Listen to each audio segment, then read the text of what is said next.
over 95, 98% of these kids are already vaccinated because they were forced to get vaccinated to matriculate in the fall. Okay. So they're vaccinated. A lot of them, especially by now, they've had COVID.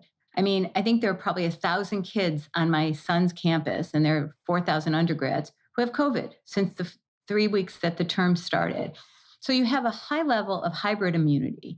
These kids do not need these vaccines. They don't need them. They're medically not necessary. They're not indicated. And I would argue that the whole population of students don't need to be boosted. They're already at about zero risk from illness or death from COVID per CDC data. So this is a population that does not need this medical intervention.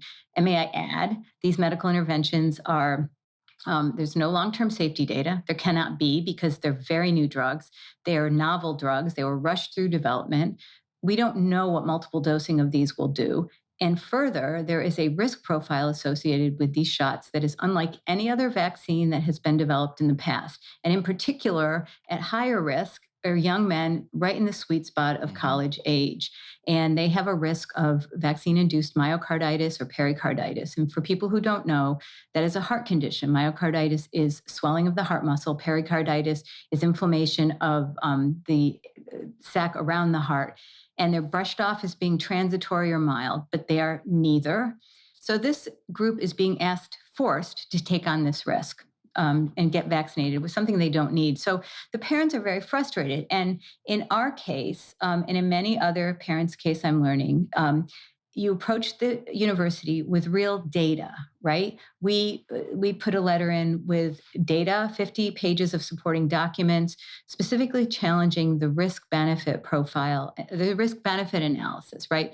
We asked, what was your risk-benefit analysis? Did you take into account these things? Please provide us this. We'd like an interactive discussion. And these are things you can't really argue with. You can't. These are, it's real data, really legitimate data.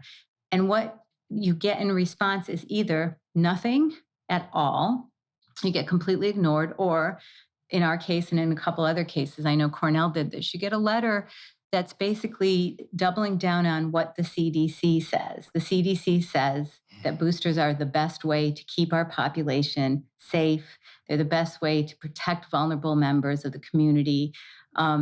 And you just get a stonewall. So you don't really have due process. And then they also say, by the way, tuition is still refundable if you want to leave. They do offer religious and medical exemptions. So there is an individual way out of this. But let me tell you that first, let's talk about medical exemptions.